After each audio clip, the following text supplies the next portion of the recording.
Buenas tardes.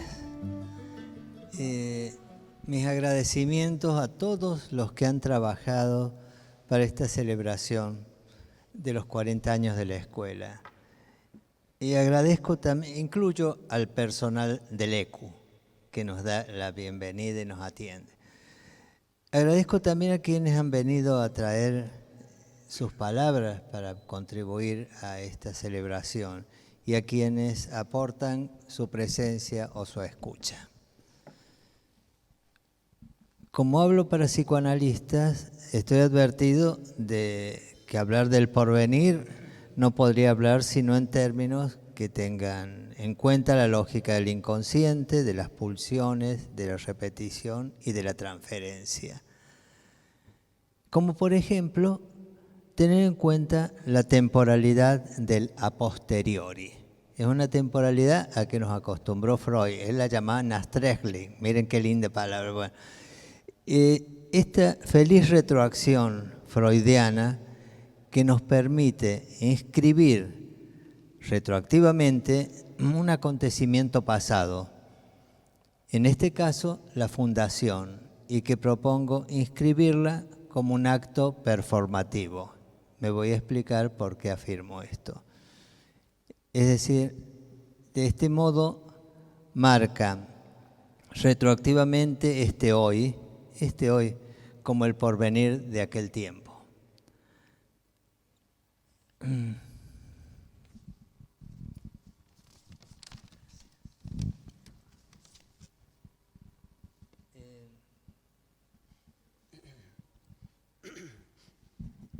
Entonces, este modo de hablar del porvenir apelando a la temporalidad de la posteriori, para poderlo llevar adelante necesito pedirles un favor. No sé si lo van a poder hacer. Es que quienes tengan menos de 35 años levanten una mano. Bueno, les explico por qué es esto. Porque necesitaba esta ayuda de ustedes para poder representarme cómo se vería por aquel tiempo, el de la fundación, al conjunto de quienes cometimos la audacia de este acto performativo de fundar la escuela. Así de jóvenes éramos. Yo era el mayor, con excepción, podría ser de pura cancina, quien prefirió mantener siempre en secreto su edad, así que no podemos decir. Yo era el mayor.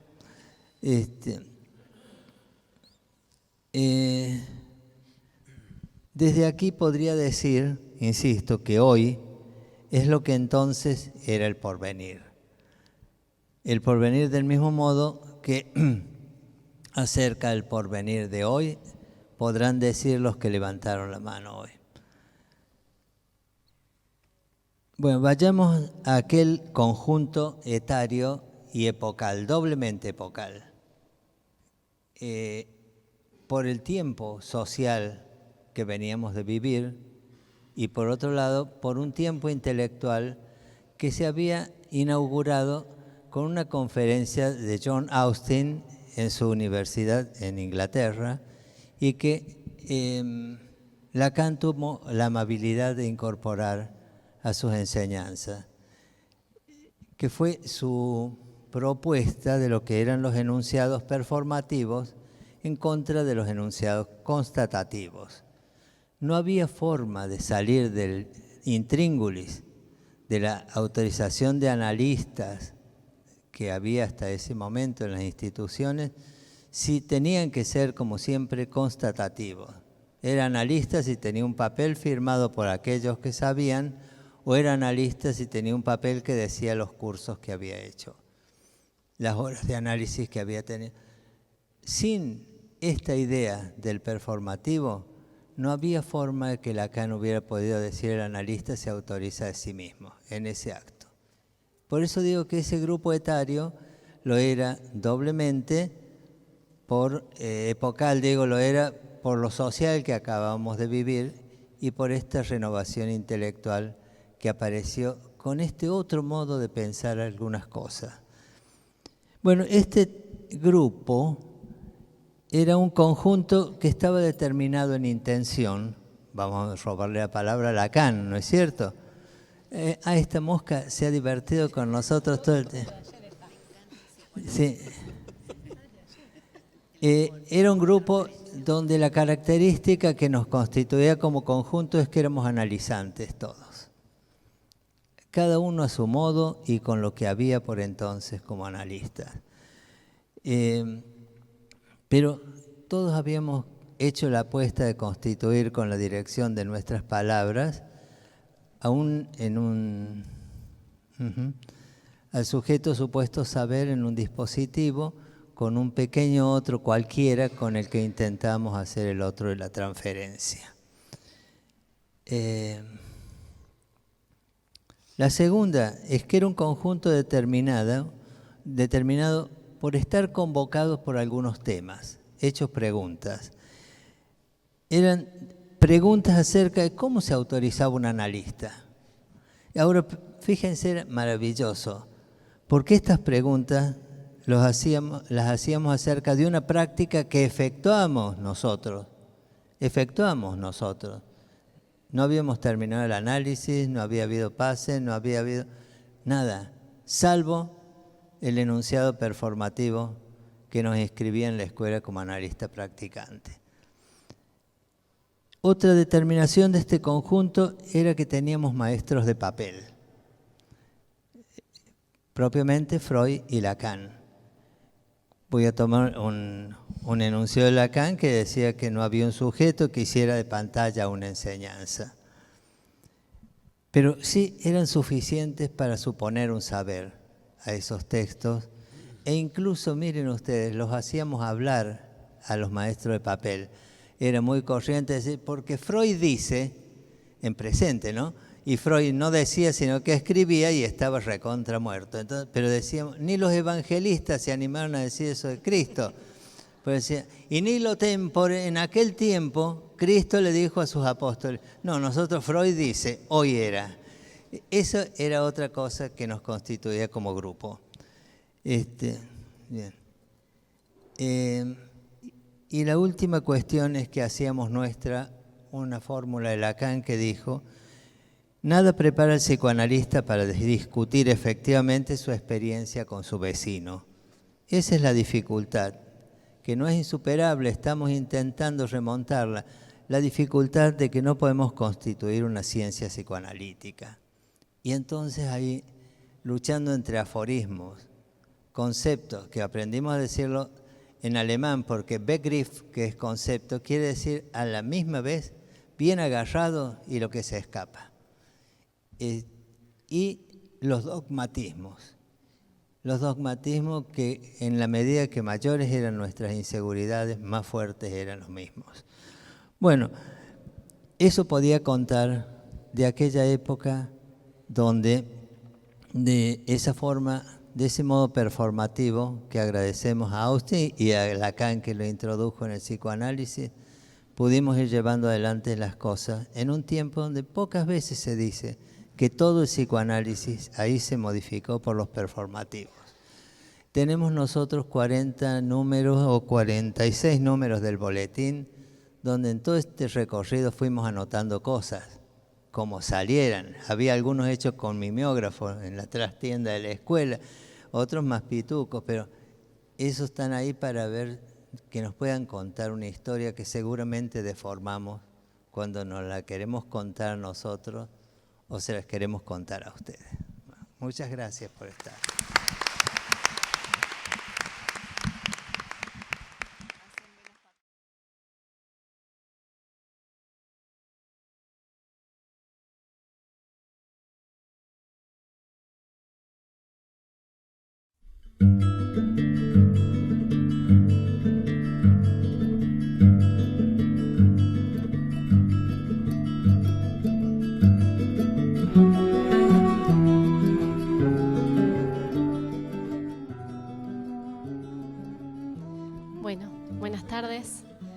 gracias por estar acá compartiendo con nosotros este festejo.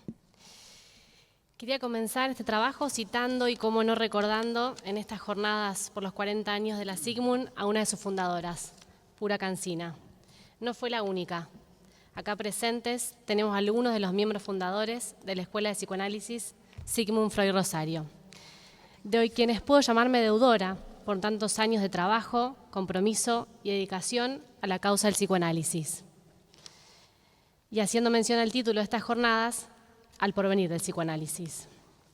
Esta deuda está en relación a que hoy puedo incluirme y formar parte de este sosteniendo y haciendo escuela. Bueno, como les decía, quería comenzar con una cita de Pura, de su libro El dolor de existir y la melancolía. Un abismo y una nada pueden ser los términos que sitúan la brevísima e inconmensurable distancia entre el dolor de existir y la melancolía. Esta cita y el título del libro, los puntos suspensivos luego del dolor de existir, me llevaron directamente a un caso con el que vengo trabajando hace varios años. Me detuve en esos puntos suspensivos, en ese abismo y esa nada que puede existir entre lo que implica la existencia misma y esa oscura aflicción. ¿Qué implica la existencia? ¿Qué dolor trae aparejado poder existir? El título que elegí para este escrito está en estrecha relación con esto que introduje en las líneas anteriores, duelar la existencia. Este caso de esta jovencita que cuando comienza el tratamiento, su existencia fue definida por ella como existir en el vacío, en el abismo. No había nada que funcionara en ella delimitando, enmarcando, haciendo tope. No existía nada que diera sentido a su existencia. Esta joven pierde a su padre cuando tenía 8 años de una manera trágica, episodio que trajo aparejado varias pérdidas consecuentemente. La madre de esta joven queda completamente devastada. Podría decir que es una mujer que se ha melancolizado. También se han perdido varios ideales con la muerte de este padre. El devenir de esta familia ha entrado en un campo arrasado. En este tiempo, esta joven define la muerte de su padre como un moretón. Dice, está, pero duele.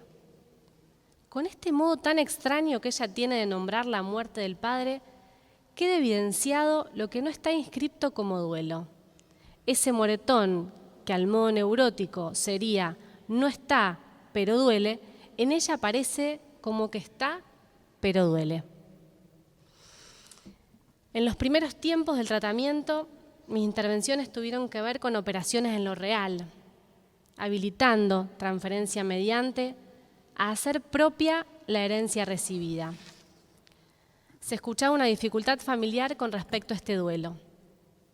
Disponían de un gran capital y, sin embargo, en ocasiones no podían disponer de la economía suficiente como para cubrir las necesidades básicas. Estas intervenciones fueron posibilitando la apropiación de lo recibido. Pequeños movimientos subjetivos fueron habilitando otros en el campo de lo real, permitiéndoles reorganizarse y reordenarse de otro modo posible. Posible, significante en la historia de esta paciente que lejos de posibilitar y propiciar, quedaba pegado a la mediocridad, inhabilitándola y obstaculizando el carril deseante.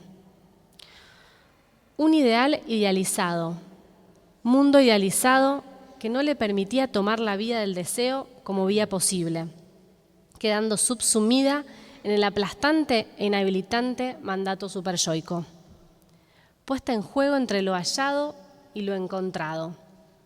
Diferencia insalvable, pero inadmisible para esta joven que la dejaba encerrada en la imposibilidad.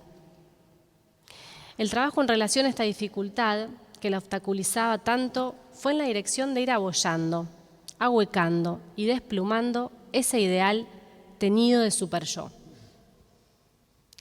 Con respecto a esta falta de deslinde entre el superyo y el ideal del yo, podemos citar a Jacques Assun en su libro La crueldad melancólica, donde en su primer párrafo sostiene, cito, El melancólico tiene tendencia a desnombrar y a reemplazar la deuda por un lamento infinito en el lugar de una culpabilidad masiva que no cesa de alimentar.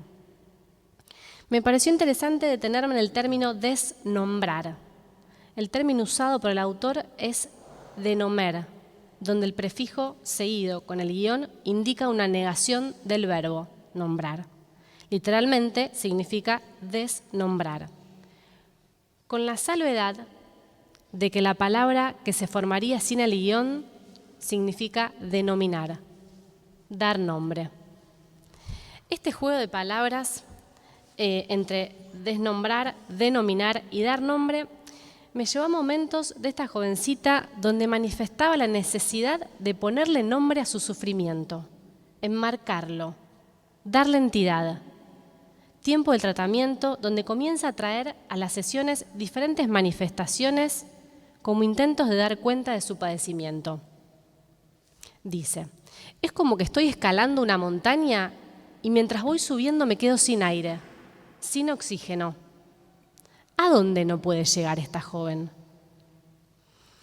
Durante este tiempo del tratamiento, en una sesión donde se encontraba bastante desarmada, me pide una internación en una clínica psiquiátrica, pedido en el cual donde se puede escuchar la necesidad de un marco, encuadre, delimitación de una habitación, reglas de una institución.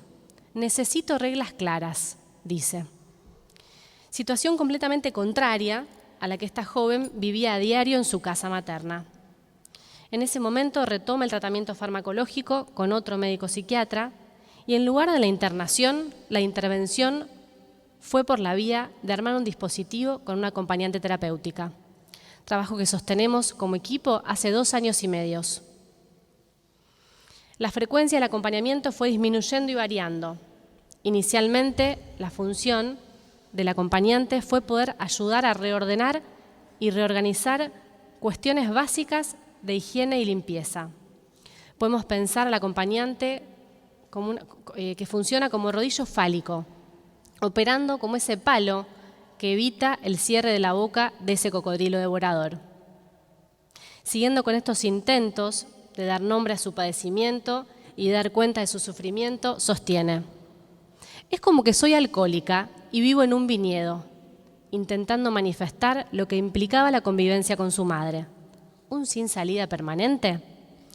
El último de estos intentos que quiero traer hoy es, incluyendo al analista que la atendió luego de la muerte del padre, que en otra oportunidad es quien le sugiere mi nombre, esta joven comenta: esta analista me dio la llave del auto. Estoy sentada en el asiento del conductor, vos estás atrás, la acompañante en el asiento del acompañante y el psiquiatra en una moto al lado. Tengo la llave, pero no sé para dónde ir. ¿Qué hace esta jovencita con lo que le llegó del otro que hasta el momento la enloqueció? ¿Se podría pensar en estos relatos como aquellas figuras retóricas conocidas como alegorías?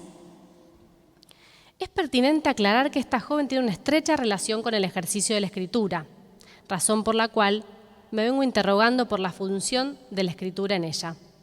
¿Podrá operar sosteniéndose como testimonio de su sufrimiento? ¿Será una vía posible y posibilitante de su potencia creadora y del poder resolutivo y de anudamiento de la escritura? Entonces, si sabemos en relación a los tropos de la retórica que la metáfora es, desde el psicoanálisis, la sustitución de una cosa por otra y la consecuente creación de algo nuevo. De la alegoría, podemos decir, del griego alegoría, figuradamente, es una figura literaria o tema artístico que pretende representar una idea valiéndose de formas humanas, de animales o de objetos cotidianos. Respecto a la vinculación entre este tropo de la retórica y esta disposición enfermiza, encontré en otro miembro de la escuela, Ricardo Díaz Romero, una definición muy interesante del melancólico. Por ese término designo un parletre que es efecto de una estructura que frente a las influencias de la vida que presentifican un retorno de la pérdida original, para decirlo como Freud, no reaccionan con una afección normal, aquello que llamamos duelo, sino de otro modo. Se trata de un sujeto que demuestra no poder establecer una metáfora frente a los incidentes de la vida que presentifican el retorno de dicha pérdida original en el campo del objeto. Termina la cita. Para terminar, podemos pensar que en esta joven la producción alegórica de su escritura operará como un recurso para enudar su estructura. ¿Cómo hacer que su existencia sea posible sin caer en la nada de la mediocridad ni en el abismo del ideal idealizante?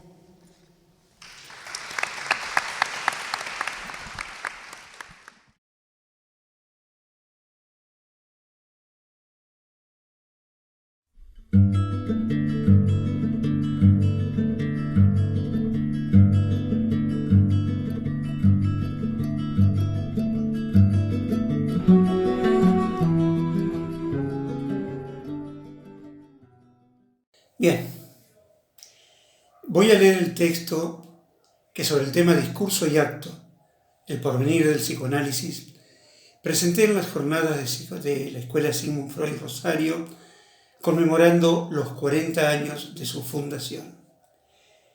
En esa oportunidad, una falla técnica sustrajo la filmación que se había realizado, por lo cual me propusieron esta posibilidad de leer hoy el texto y poder así incluirlo también junto con el de otros panelistas que estuvieron presentes.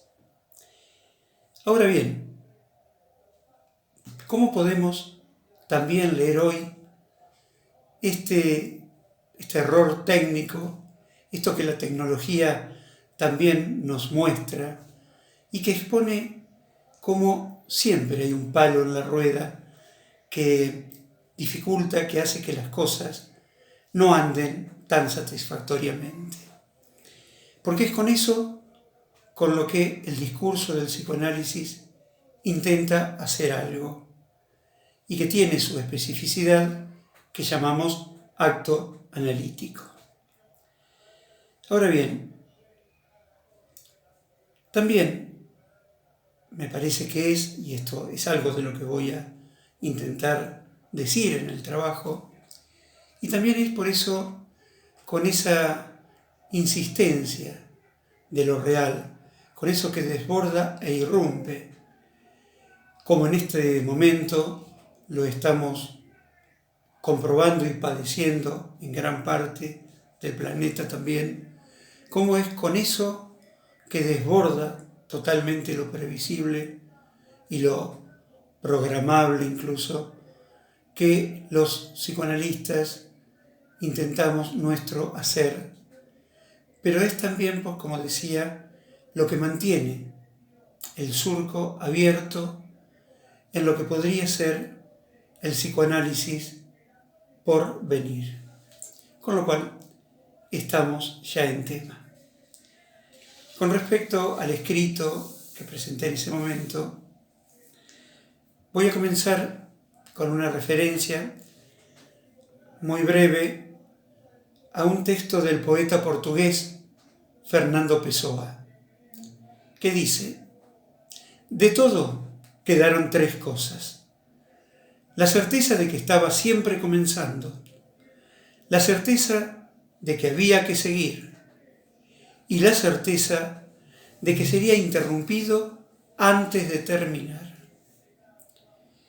En esa insistente certeza he creído encontrar alguna resonancia de lo que constituye el acto que, sostenido en la función deseo del analista, nos incita a hacernos responsables de la transmisión del discurso del psicoanálisis, en su doble vía, la de la intención y la de la extensión, siempre comenzando, siguiendo y sin terminar.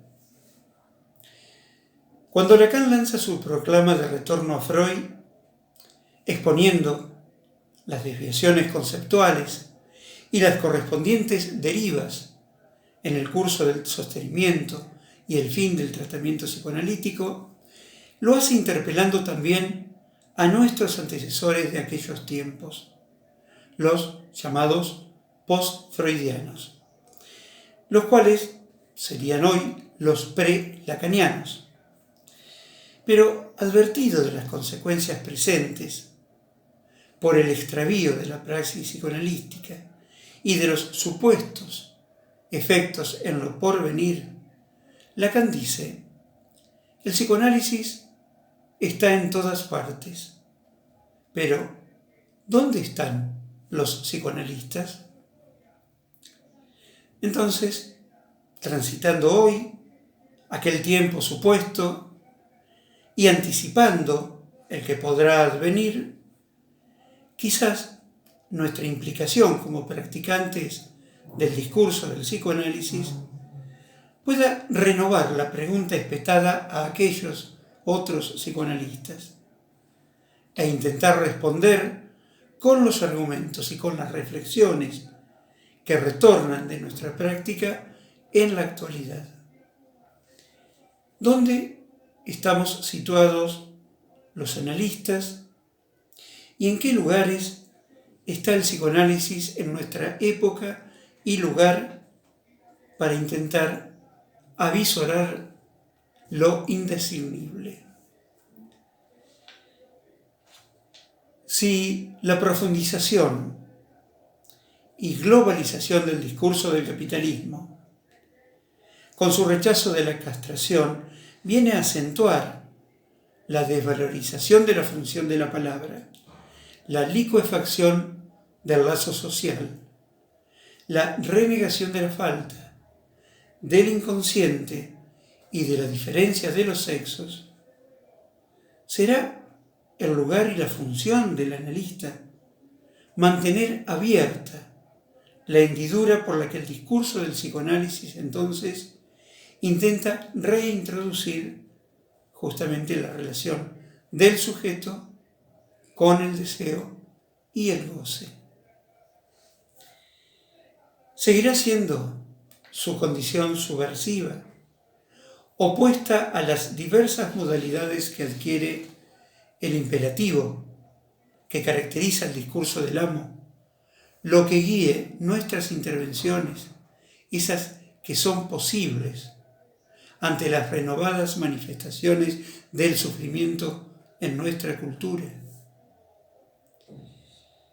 En la historia del psicoanálisis siempre ha estado supuesto su porvenir. Freud lo expresó a su manera, con toda la convicción que siempre mantuvo y con sus inevitables incertidumbres que nunca ocultó. Dice en su artículo El porvenir de la terapia psicoanalítica de 1910. Podemos esperar del futuro próximo un notable mejoramiento de nuestras posibilidades. El éxito que la terapia es capaz de alcanzar en el individuo tiene que producirse también en lo colectivo. Y un tiempo después escribe: mientras menos sepa uno sobre el pasado y el presente, tanto más incierto será el juicio que pronuncie sobre el porvenir. Habrá que tener en cuenta, dice, la incerteza inherente a toda predicción en general. Nuestra ciencia, continúa, no es una ilusión. Sí lo sería creer que podríamos obtener de otra parte lo que ella no puede darnos. Esto lo dice en su texto El porvenir de una ilusión de 1927. En tanto que tiempo después, en Lacan, podemos leer: el sentido del síntoma es lo real, es lo que anda mal. En tanto se pone en cruz ante la carreta para impedir que las cosas anden de manera satisfactoria, al menos para el amo. El sentido del síntoma depende del porvenir de lo real. todo depende de que lo real insista. Para ello, sigue, el psicoanálisis tiene que fracasar. Tenemos que reconocer que va por buen camino y que por ende tiene buenas probabilidades de seguir siendo un síntoma, de crecer y multiplicarse. Y nos envía un mensaje, haciendo necesaria su lectura en nuestro tiempo y lugar. Dice, concluye este recorte de la tercera intervención en el Congreso de Roma de 1974, dice: psicoanalistas no muertos, esperen el próximo correo. Y la carta volante, yendo y viniendo, ha llegado a destino, causando nuestros diferentes intentos de responder. Y que si el porvenir, entonces, del discurso del psicoanálisis depende de que lo real insista, será cuestión de los psicoanalistas encontrar el modo de hacerle la contra, mediante la insistencia del deseo del analista. Ese hacha de doble filo que sostiene su acto, instaurando entonces el síntoma en la dialéctica de la intención y la extensión del psicoanálisis. Quizás esa sea la única certeza, la que le hace pronosticar a Lacan que el análisis, como dice, tiene de algún modo su futuro asegurado. En tanto, agregamos ahora, que sus oficiantes estemos siempre comenzando, siguiendo y sin terminar. Ahora bien, reafirmando que la raíz del campo del psicoanálisis planteado en su extensión debe ser hallada en la experiencia psicoanalítica misma, es decir, tomada en intención, como lo dice Lacan en la proposición del 67, podemos responder o intentar hacerlo a la pregunta de Lacan, constatando que hoy los psicoanalistas estamos en todos los lugares donde está el discurso del psicoanálisis. Y el discurso del psicoanálisis está donde lo instauramos y podemos sostener sus practicantes. Entonces, apostando a incidir en lo real que insiste, en el tejido subjetivo social, con nuestra práctica clínica, institucional, comunitaria y social, recreando en los diversos ámbitos posibles la consigna ética de producir la necesidad de discurso, podremos seguir intentando hacer coto a los efectos desubjetivantes, como insistentemente lo transmitió en acto y lo formalizó conceptualmente nuestra querida amiga Alicia Álvarez, a quien de esta manera también quiero hacer presente. Por nuestra parte, una experiencia en Santa Fe que devino dispositivo del psicoanálisis en extensión y que dio lugar a 30 ciclos de psicoanálisis y cine durante 15 años, pudo dar cuenta de algunos efectos del decir del psicoanálisis cuando se inscribe en la cultura de la polis. Para concluir, apropiándonos del título de una película emblemática de Fellini, Una vez más, podríamos denominar este recorrido La nave va por el litoral, encontrando una baliza en estas orillas rosarinas desde hace 40 años. La Escuela de Psicoanálisis Sigmund Freud. referencia insoslayable en la transmisión del psicoanálisis, en la formación de los analistas y en el sostenimiento del lazo transferencial de trabajo, de intercambio y amistoso para los psicoanalistas del litoral. Por esa insistencia de sus miembros y participantes, el sincero agradecimiento en nombre de mis compañeros de Litoral, Agrupación Psicoanalítica de Santa Fe, y en el mío propio, por la invitación a ser partícipe de esta celebración institucional, que lo es del psicoanálisis y de sus practicantes también. Muchas gracias.